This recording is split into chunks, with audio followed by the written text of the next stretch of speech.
જય શ્રી કૃષ્ણ મિત્રો, આજે આપણે શીતળા સાતમનું વ્રત, તેનું મહત્વ, તેની વિધિ અને તેની વાર્તા વિશે જાણીશું. શ્રાવણ વદ સાતમનો તહેવાર શીતળા સાતમ તરીકે ઉજવવામાં આવે છે, જે વ્રતધારી સાધન પૂજા અને કર્મ પૂજાનું મહત્વ સાચા અર્થમાં સમજી જે પૂજા વિધિ કરે છે તેમના ઉપર આદ્યશક્તિ શીતળા માતા અતિ પ્રસન્ન થાય છે અને આજીવન શીતળતાની સુખદ અનુભૂતિ થાય છે. સાતમના આગલા દિવસે રાંધણછઠ કહે છે. રાંધણછઠના દિવસે રાંધી લીધા પછી બહેનો સગડી ગેસ ચૂલા વગેરે સાધનોની પૂજા કરે છે અને બીજે દિવસે એટલે કે શીતળા સાતમના દિવસે પ્રાતઃકાળમાં ઉઠી ઠંડા પાણીએ સ્નાન કરી સગડી કે ચૂલા વગેરે લીપી ગૂપી તેમાં આંબો રોપી કૃત્ય બને છે. આ દિવસે ચૂલો કે સગડી સળગાવવાતા નથી. આખો દિવસ ટાઢું ખાવું અને શીતળામાની વાર્તા સાંભળવી અથવા વાંચવી. આ પર્વને શીતળા સાતમ કે ટાઢી સાતમ કહે છે. આ પર્વના દિવસે સ્ત્રીઓ શીતળા માતા પાસે પોતાના બાળકોની રક્ષા કાજે ખોળો પાથરીને પ્રાર્થના કરે છે. હવે આપણે શીતળા સાતમ વ્રતની વિધિ જોઈએ. શ્રાવણ વદ સાતમના દિવસે સૌભાગ્યવતી સ્ત્રીઓ આ વ્રત કરે છે. વ્રત કરનારે સવારે વહેલા ઉઠી ઠંડા પાણીથી નાહવું તથા આખો દિવસ ટાઢું ખાવું. આ દિવસે ચૂલો સળગાવવો નહીં. ઘીનો દીવો કરી શીતળા માતાની વાર્તા કરવી. આ વ્રત કરવાથી ધન ધાન્ય સંતાન અને સૌભાગ્ય પ્રાપ્ત થાય છે. હવે આપણે શીતળા સાતમની વાર્તા કરીશું. એક ગામમાં દેરાણી જેઠાણી તેની સાસુ સાથે રહેતી હતી. બંને વહુઓના ઘરે દેવના દીધેલા એક દીકરા હતા. મોટી વહુ ઈશાળુ હતી, જ્યારે નાની વહુ ભલી ભોળી અને પ્રેમાળ હતી.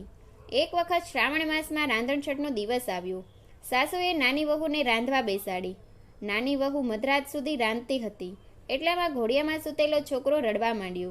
આથી બધું કામ પડતું મૂકીને વહુ છોકરાને લઈને જરા આડે પડખે થઈ અને થાકના લીધે જોતજોતામાં ઊંઘી ગઈ. ચૂલો સળગતો હતો. મધરાત પછી શીતળામાં ફરવા નીકળ્યા. તેઓ ફરતા ફરતા નાની વહુના ઘરે આવી પહોંચ્યા અને ચૂલામાં આળોટવા લાગ્યા. પણ આ શું? શીતળામાના શરીરે ઠંડક લાગવાના બદલે લાય લાગવા લાગી. તેઓ આખા શરીરે દાઝી ગયા. આથી તેણે નાની વહુને શાપ આપ્યો કે જેવું મારું શરીર બળ્યું તેવું તારું પેટ બળજો. સવારે ઉઠીને વહુએ જોયું તો ચૂલો સળગતો હતો અને પડખામાં સૂતેલો છોકરો મૃત દશામાં હતો. તેનું આખું શરીર દાઝી ગયું હતું. નાની વહુ રડવા લાગી. તેને ખ્યાલ આવી ગયો કે જરૂર શીતળા માતાએ શાપ આપ્યો હશે. તે રડતી રડતી સાસુ પાસે ગઈ અને બધી વાત કરી.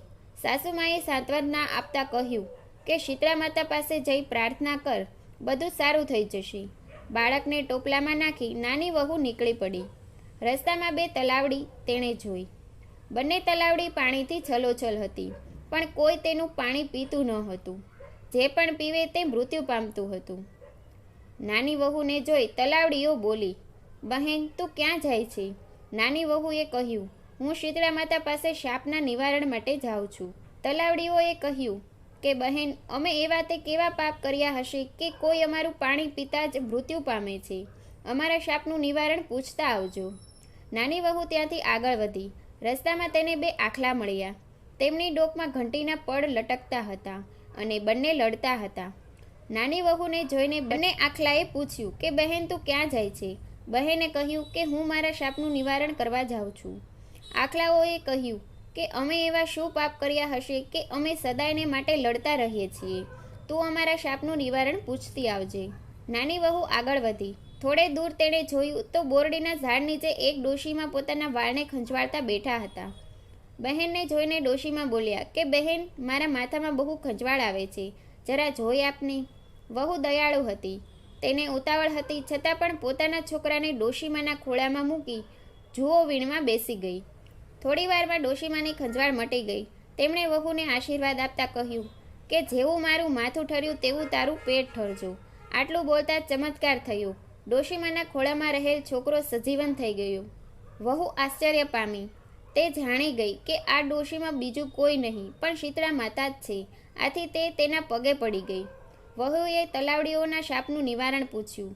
શીતળા માતા બોલ્યા કે પૂર્વજન્મમાં આ બંને તલાવડીઓ શોક્યો હતી અને રોજ ઝઘડ્યા કરતી હતી. કોઈને શાક છાશ આપે નહીં અને આપે તો પાણી નાખીને આપે. આથી એમનું પાણી કોઈ પીતું નથી. પણ તું એમનું પાણી પીજે એટલે એમના પાપોનો નાશ થશે. એ પછી વહુએ આખલાઓના શાપ વિશે પૂછ્યું. તેના જવાબમાં શીતળામાએ કહ્યું, ગયા જન્મમાં બંને દેરાણી જેઠાણી હતી. તેઓ એટલી બધી ઈર્ષાળુ હતી કે કોઈને દળવા ખાંડવા દેતી નહીં. આથી આ જન્મમાં બંને આખલા બન્યા છે અને એમના ગળામાં ઘંટીના પડ છે. તું આ ઘંટીના પડ છોડી નાખજે, આથી એમના પાપ દૂર થશે. નાની વહુ ખુશ થતી શીતળામાના આશીર્વાદ લઈ છોકરાને લઈ પાછી ફરી. રસ્તામાં તેને પેલા આખલા મળ્યા. વહુએ એમની ડોકેથી ઘંટીના પડ છોડી નાખ્યા. તેઓ લડતા બંધ થઈ ગયા. આગળ જતા તલાવડીઓ પાસે વહુ આવી. તેના શાપના નિવારણ માટે ખોબો ભરી પાણી પીધું. પછી બધા તેનું પાણી પીવા લાગ્યા. ઘરે આવી તેણે સાસુમાને બધી વાત કરી. તેની જેઠાણીને તેની ઈર્ષ્યા થઈ. બીજા શ્રાવણ માસમાં રાંધણછટ આવી ત્યારે જેઠાણીને થયું કે હું પણ દેરાણી જેવું કરું, આથી મને શીતળા માતા દર્શન આપે. તે રાત્રે ચૂલો સળગતો રાખી સૂઈ ગઈ.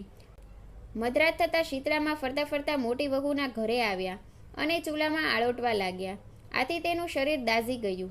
તેમણે શાપ આપ્યો કે જેવું મારું શરીર બળ્યું તેવું તેનું પેટ બળજો. સવારે ઉઠીને જેઠાણીએ જોયું તો ઘોડિયામાં છોકરો મૃત્યુ પામ્યો હતો. આ બનાવમાં દુઃખી થવાને બદલે જેઠાણી ઉલટાની ખુશ થઈ અને તે પણ દેરાણીની જેમ છોકરાને ટોપલામાં લઈ ચાલી નીકળી. રસ્તામાં તલાવડીએ પૂછ્યું કે બહેન ક્યાં જાય છે? જેઠાણીએ મોં મચકોડતા કહ્યું કે તમારે શું પંચાત, જોતા નથી કે મારો દીકરો મરી ગયો છે અને હું શીતળા માતાને મળવા જાઉં છું. તલાવડીઓએ કહ્યું, બહેન અમારું એક કામ કરતી આવજે ને. પણ જેઠાણીએ તો તરત જ ના પાડી દીધી. આગળ તેને બે આખલા મળ્યા તો જેઠાણીએ આખલાઓને પણ તેનું કામ કરવાની ના પાડી દીધી. આગળ જતાં ઝાડ નીચે ડોશીમાં સ્વરૂપે શીતળા માતા માથું ખંજવાળતા બેઠા હતા. તેણે આ જેઠાણીને માથું જોઈ આપવાનું કહ્યું. તેણે ગુસ્સે થઈ ના પાડી દીધી અને કહ્યું કે હું નવરી છું કે હું તારું માથું ખંજવાળ્યા કરું? જોતી નથી મારો દીકરો મરી ગયો છે? જેઠાણી આખો દિવસ રખડી પણ તેને શીતળા માતા ક્યાંય મળ્યા નહીં. આથી તે રડતી રડતી ઘરે આવી. હે શીતળા માતા, જેવા દેરાણીને ફળ્યા તેવા સૌને ફળજો. જય શીતળા માતા.